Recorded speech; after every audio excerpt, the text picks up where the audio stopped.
ଇ-ଶ୍ରମ କାର୍ଡ଼କୁ ନେଇ ଆସିଲା ବଡ଼ ଖୁସି ଖବର। ଇ-ଶ୍ରମ କାର୍ଡ଼ଧାରୀଙ୍କ ପାଇଁ ଆସିଗଲା ବଡ଼ ଅପଡ଼େଟ୍।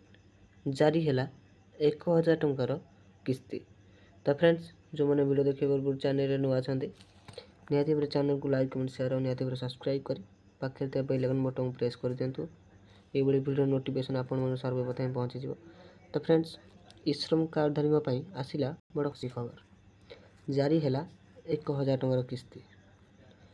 ତ ଫ୍ରେଣ୍ଡସ୍, କେନ୍ଦ୍ର ସରକାର ଏବଂ ରାଜ୍ୟ ସରକାର ସମସ୍ତ ଲୋକମାନଙ୍କ ପାଇଁ ସ୍ୱତନ୍ତ୍ର ଭାବରେ କିଛି ଯୋଜନା ପ୍ରସ୍ତୁତ କରିଛନ୍ତି। ଆଉ ସେହି ଯୋଜନା ଭିତରୁ ଗୋଟିଏ ଯୋଜନା ରହିଲା କି ଆମର ଇ-ଶ୍ରମ କାର୍ଡ଼ ଯୋଜନା। ତ ଫ୍ରେଣ୍ଡସ୍, ଏହି ଯୋଜନା ଅଧୀନରେ ଲୋକମାନଙ୍କୁ ଆର୍ଥିକ ସହାୟତା ଏବଂ ତାଙ୍କର ଛୋଟ ମୋଟ ଆବଶ୍ୟକତାର ପୂରଣ ପାଇଁ ସରକାର 1000 ଟଙ୍କା ଲେଖାଏଁ ପୁରସ୍କାର ଭାବରେ କାର୍ଡ଼ଧାରୀଙ୍କ ପାଇଁ ପେନ୍ସନ୍ ହିସାବରେ 1000 ଟଙ୍କା ଲେଖାଏଁ ସାହାଯ୍ୟ କରୁଛନ୍ତି। ତ ଫ୍ରେଣ୍ଡସ୍, ଯେଉଁମାନଙ୍କ ପାଖରେ ଇ-ଶ୍ରମ କାର୍ଡ଼ ଥିବ ସେମାନେ ନିହାତି ଭାବରେ ଏହି କିସ୍ତି ପାଇଁ ଆବେଦନ କରିପାରିବେ ଏବଂ ଯେଉଁମାନଙ୍କ ପାଖରେ ଇ-ଶ୍ରମ କାର୍ଡ଼ ନାହିଁ ସେମାନେ ନୂଆ କାର୍ଡ଼ ପାଇଁ ଆପ୍ଲାଏ କରିପାରିବେ।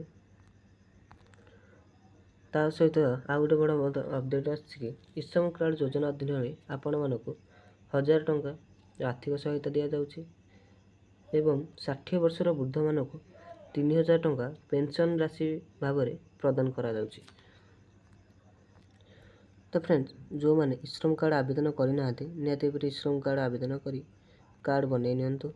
କିମ୍ବା ଯେଉଁମାନଙ୍କ ପାଖରେ ଇ-ଶ୍ରମ କାର୍ଡ଼ ଅଛି, ଆପଣମାନେ ଏ ବିଷୟରେ ଜାଣିନଥିଲେ, ତ ନିହାତି ଭାବରେ ଏବେ ଏଇ 1000 ଟଙ୍କାର ପେନ୍ସନ୍ ପାଇଁ ଆବେଦନ କରିନିଅନ୍ତୁ ଏବଂ ଇ-ଶ୍ରମ କାର୍ଡ଼ର ଫାଇଦା ଉଠାନ୍ତୁ ଏବଂ ଲାଭ ପାଆନ୍ତୁ। ତ ଯଦି ଭିଡ଼ିଓଟି ଭଲ ଲାଗିଥିବ ନିହାତି ଭାବରେ ଚ୍ୟାନେଲକୁ ଲାଇକ୍ କମେଣ୍ଟ ସେୟାର ଆଉ ନିହାତି ଭାବରେ ସବସ୍କ୍ରାଇବ୍ କରିବେ। ରହୁଛି ଜୟ ହିନ୍ଦ, ନମସ୍କାର।